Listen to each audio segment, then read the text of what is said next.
I love the feeling of floating. As a little kid, just floating.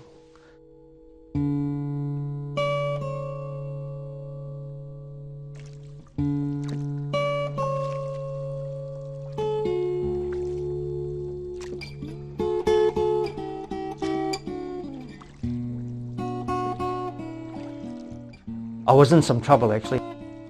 I needed to focus.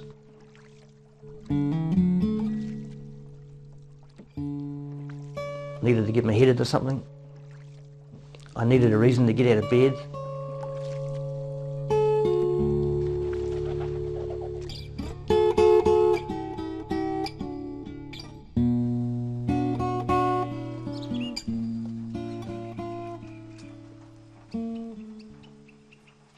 Cockfight Cottage.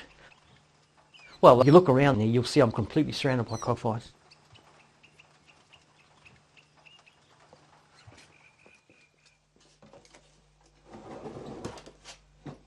One of my sayings is that a man who was busy with his head and hands stops thinking about himself.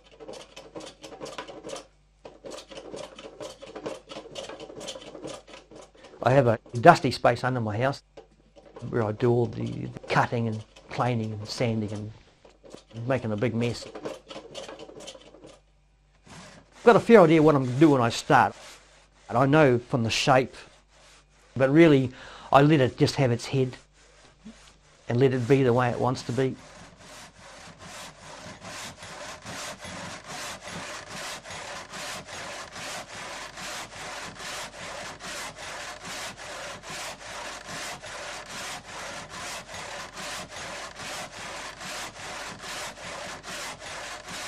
I grew up in South Auckland. I left school early, became a plumber. I worked all the way through my life, just working and having a lot of fun, surfing, and met a woman and had a baby. Had a daughter. It's the best thing that I'll ever do. And then it all turned to custard. It did, big time.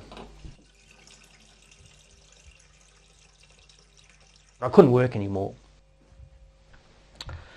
We couldn't afford to stay where we were. So we come down to Dunedin. That was the beginning of a very long, dark period actually out here.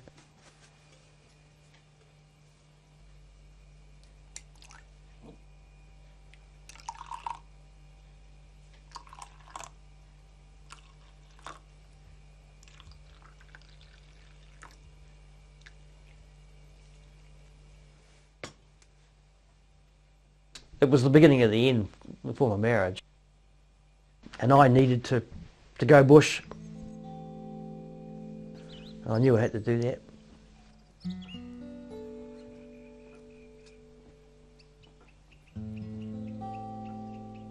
There's a lot of pain in my past that I could do without it.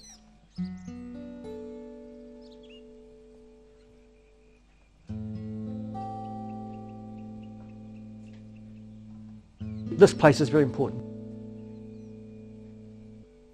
It's got a lovely healing energy about it. It's served me so well. It's snowed here and blown and gales, and it's been great. Good, nice, sound little house.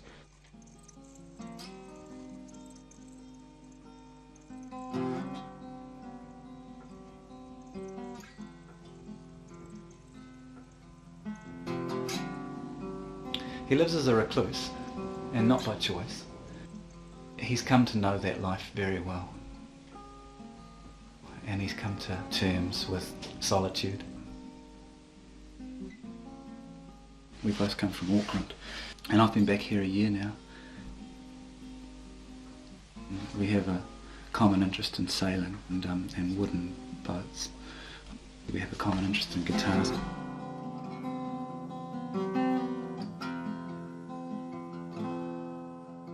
I played guitar since I was a teenager. It's just become a lifelong passion. There was a connection there that I really valued. And Ian is an interesting fish, and I don't think he ever come away from meeting Ian, feeling like you fully understood the man,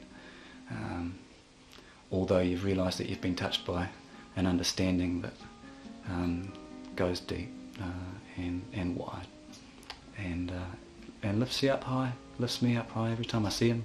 Fantastic company. yeah, definitely. It's been a year now since I've seen him, and yeah, I look forward to going down again and seeing Ian.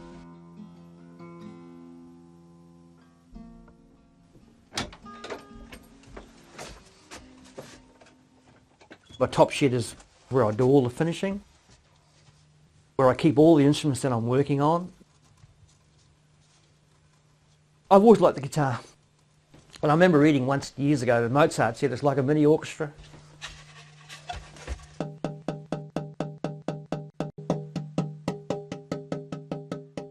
The biggest motivation is to make a great instrument. That's what I'm trying to do. When I met Ian, I was the All Black captain of the rugby team, and I was undergoing this period of intense nationalism, and I wanted something made by a New Zealander completely out of New Zealand native timbers, and after talking to him he made me realise that a lot of people were really sceptical. They didn't think New Zealand native timbers could actually, or have the properties, especially for the soundboard, to do it. And I quite like the idea of sort of proving them wrong, and so did Ian. So it's the first one. I'm left-handed for a start, and you go into a guitar store and the range is really small. And because of my hands through rugby, we managed to open up the frets a little bit and have it a bit wider. It's my most valued possession, I think. I think if the house burnt down, I'd grab it first. The textbooks say that to build a world-class instrument, you have to have a spruce top or a cedar top. Here in New Zealand, we've got different woods, ancient woods.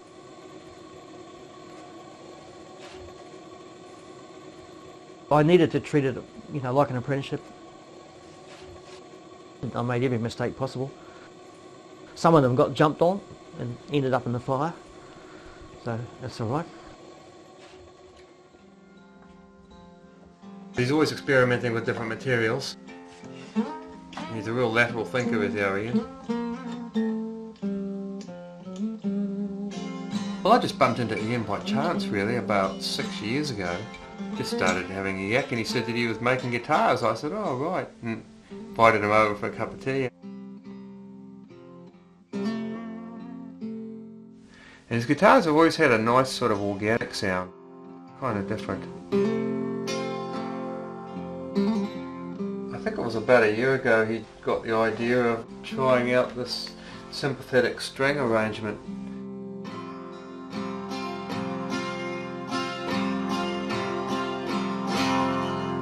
So there's lots of sort of possibilities with it, kind of blending these two sets of strings.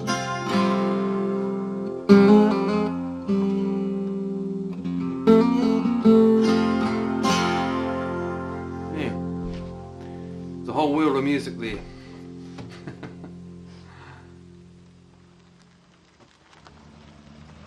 All these musicians have been helping me because I'm not a player, so I needed the feedback. Absolutely important, absolutely important, yeah.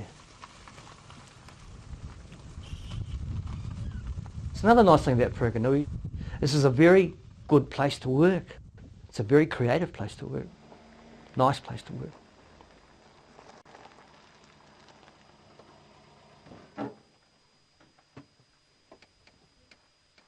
Matt Eddy, he's my neighbour. He's a wonderful musician, Matt. He's brilliant, absolutely brilliant. He lives here for the same reasons that I live here. Hey, what are you up to? Oh, not a lot. Got another guitar for you to check out, man. Another nylon? Yeah. Work it.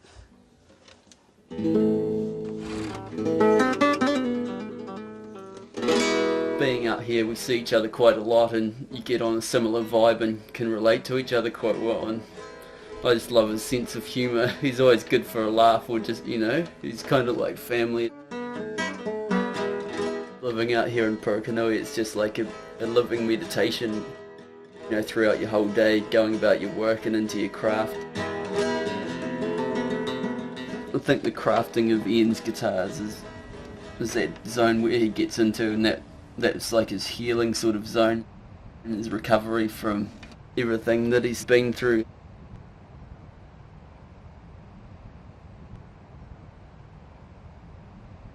Pain and suffering, I honestly believe, is the great teacher.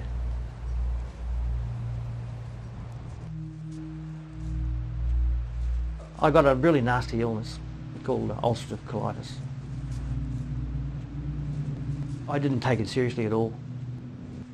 Take a few pills and it would go, but it wasn't like that at all. I only had a 50-50 chance of making it. I can remember the trip on the ambulance going over to Auckland Hospital. It was all kind of blurred. And I knew something was wrong. You know how you know.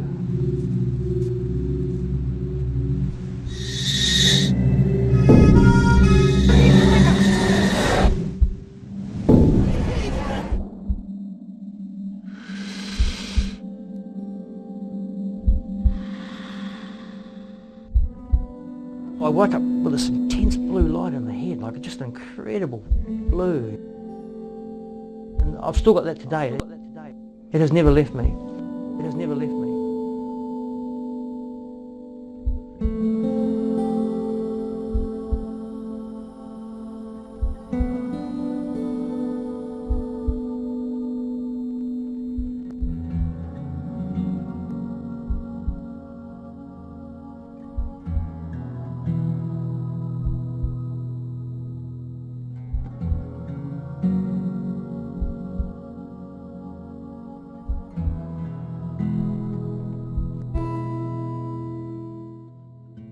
To me, that was magic. That's what it was. It was something for me to hang on to. And I knew that I had to go looking for it. So I did. I went looking for God, yeah. That's what it was.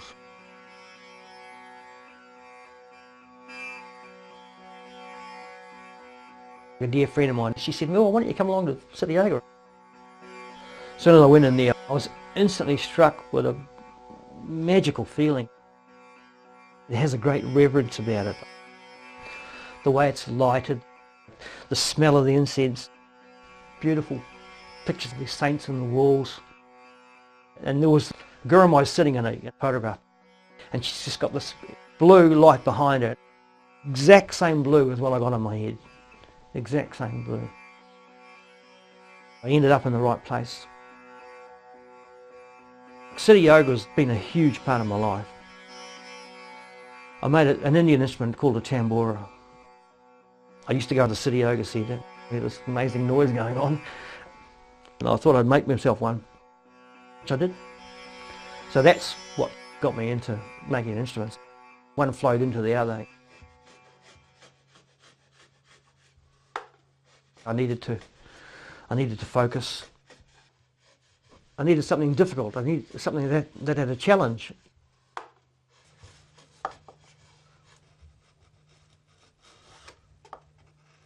I've made around 60 instruments now. If I can do that for another 20 years, I can leave 200 instruments behind. It's pretty good motivation for me. Don't need much more than that, I don't think.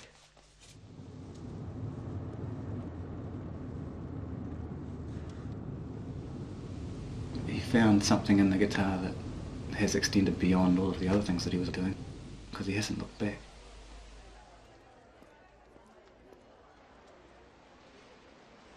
He's taught me how to build a guitar, and for that I'll be forever grateful. There's not a day that goes by where I don't think of my time in Purukanui. That place is really soothing, good for the soul.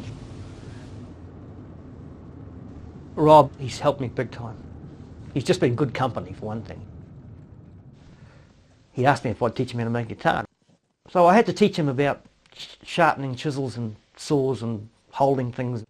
But he did a pretty good job.